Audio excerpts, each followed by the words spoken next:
आप देख रहे हैं अनहोनी। तो चलिए बढ़ते हैं आज की इस कहानी की ओर। आज से काफ़ी सालों पहले जब मेरी उम्र महज 19 वर्ष की थी, तब मेरे साथ ये घटना घटी थी। इस घटना ने मेरे भूत प्रेत देखने का नज़रिया ही बदल दिया। पहले मैं भूत प्रेत इन सब बातों को एक सिरे से ही नकार देता था, मगर इस घटना के बाद से भूत प्रेत का नाम सुनते ही मेरा पूरा शरीर कांपने लगता है।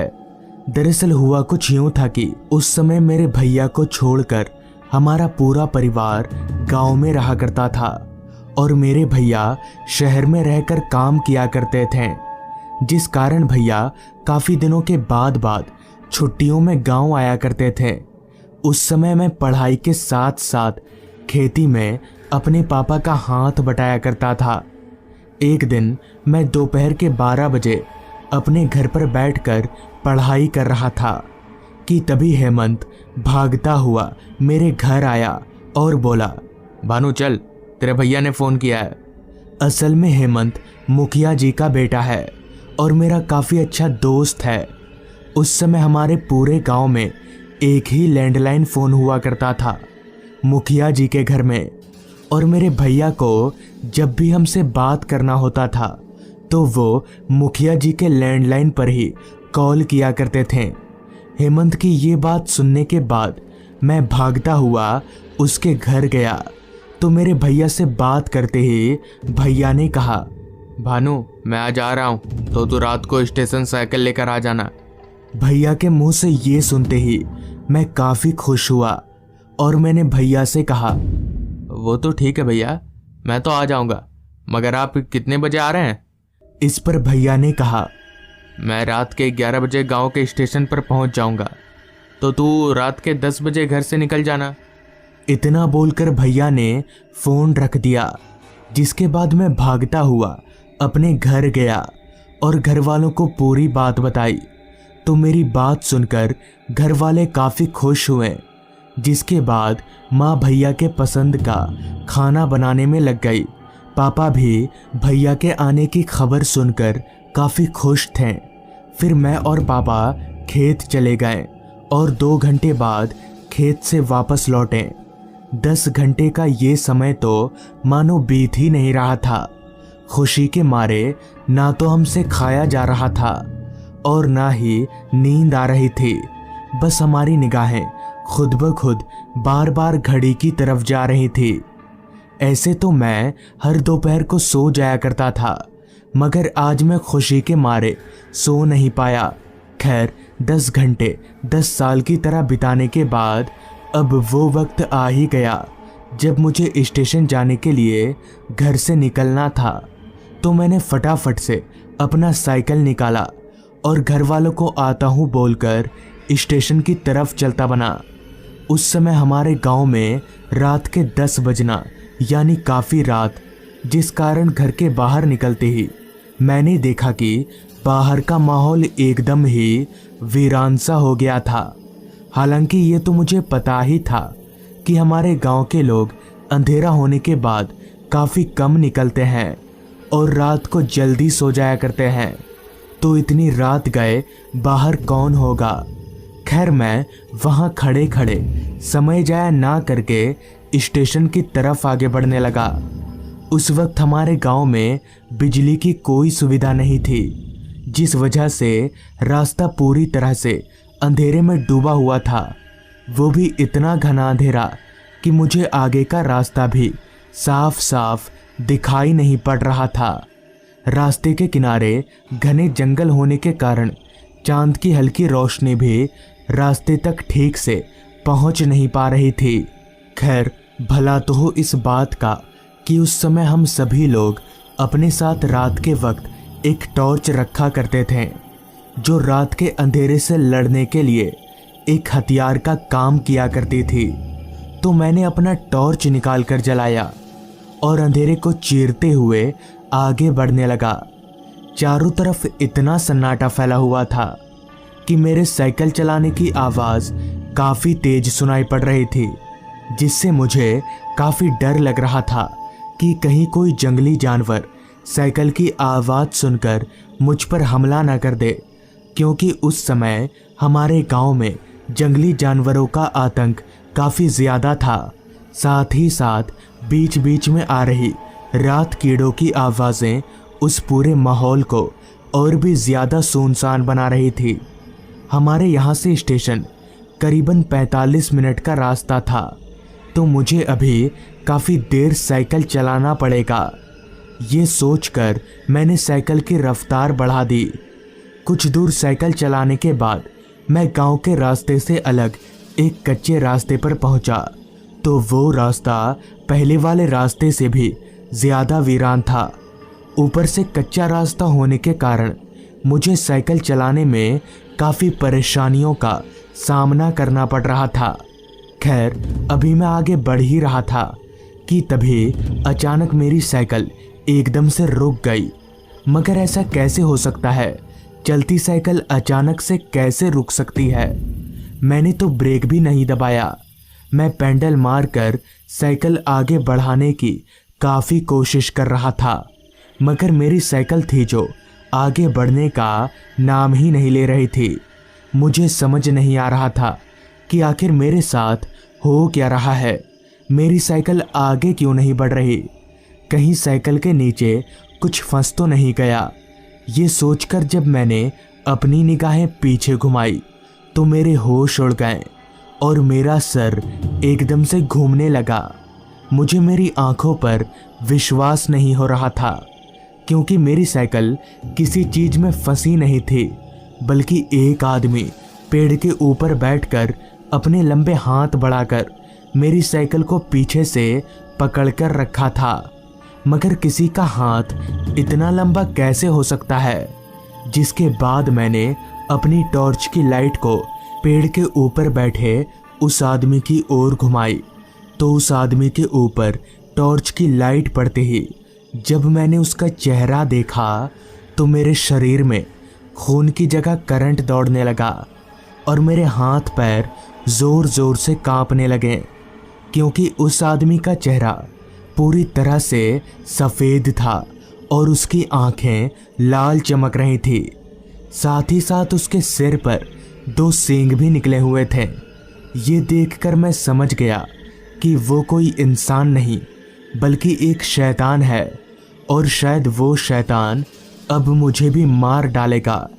मुझे समझ नहीं आ रहा था कि मैं करूं तो करूं क्या, कि तभी उस शैतान ने अपने लंबे हाथ बढ़ाकर मेरा गला पकड़ लिया।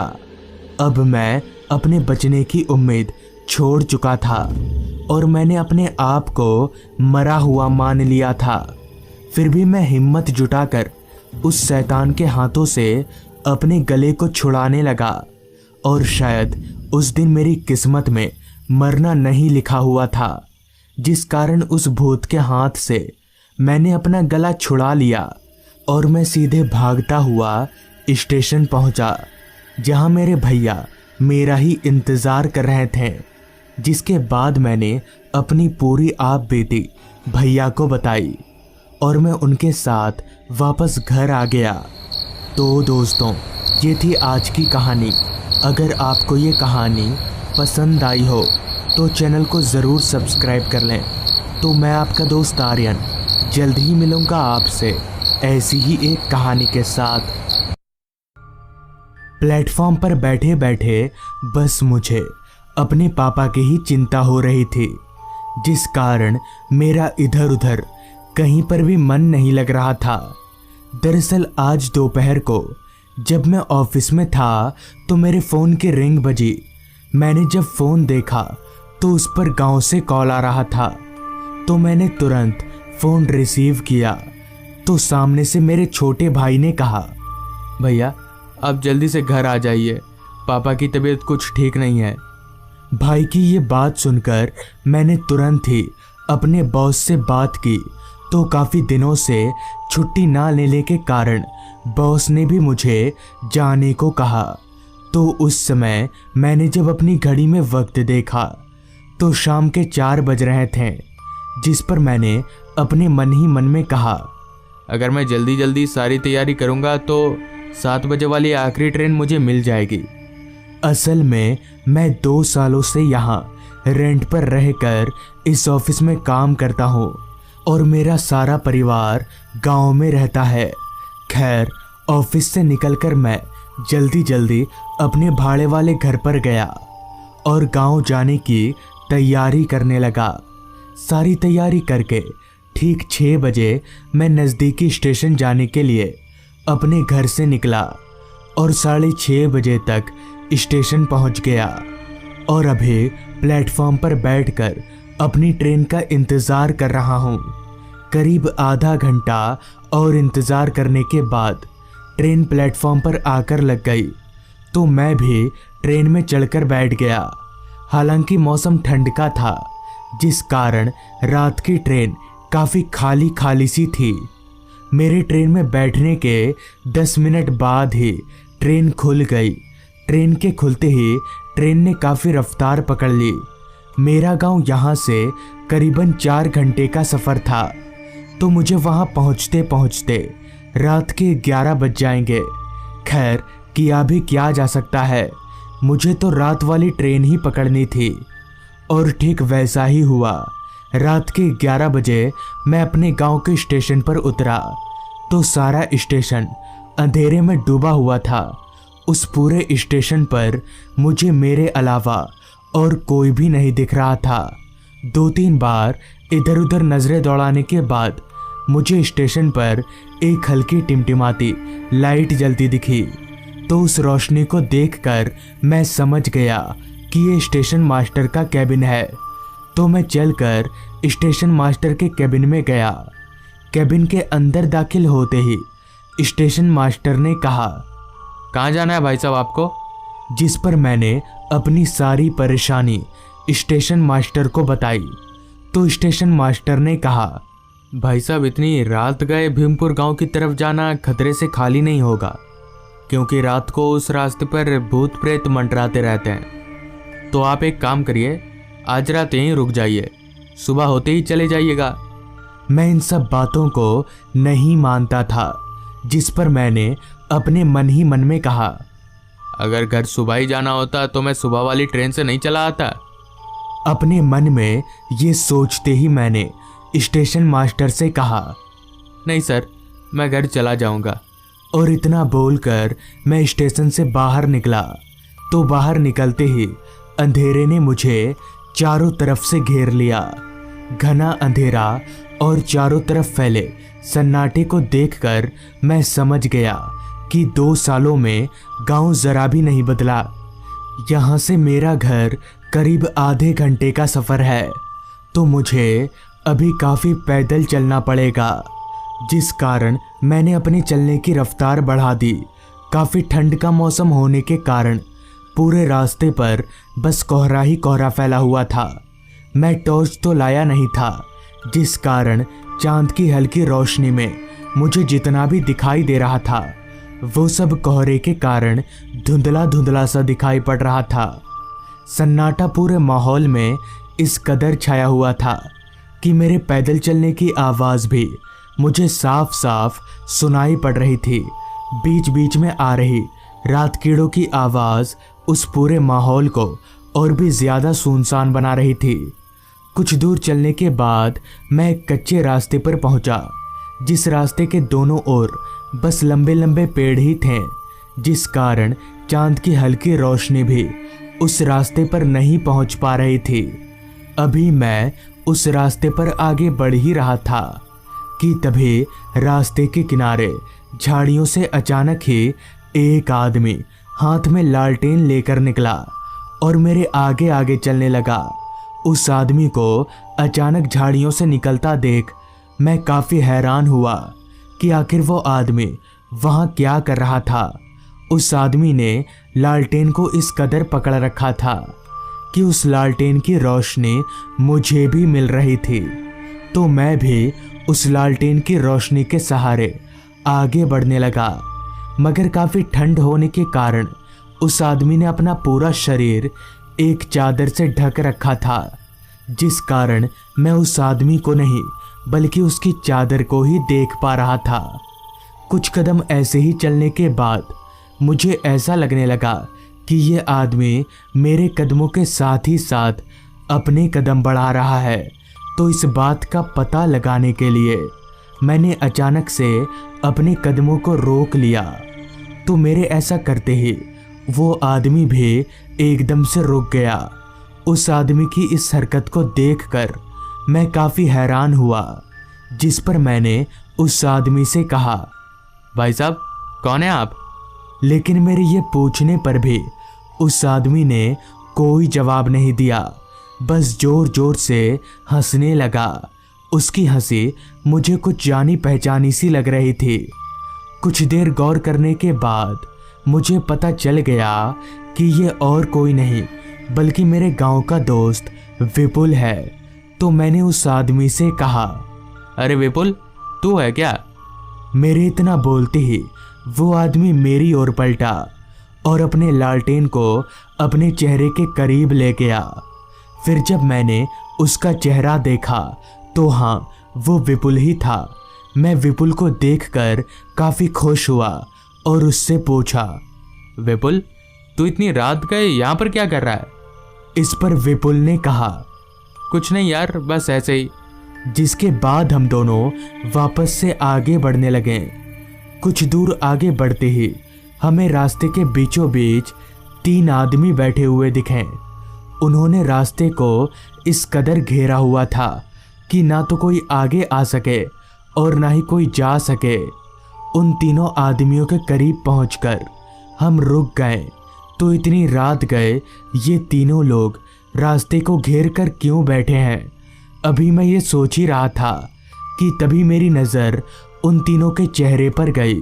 तो उनका चेहरा देखकर मेरे होश उड़ गए और मैं जोर जोर से कांपने लगा, क्योंकि उन तीनों का चेहरा पूरी तरह से जला हुआ था और उनकी आंखें सफ़ेद चमक रही थीं।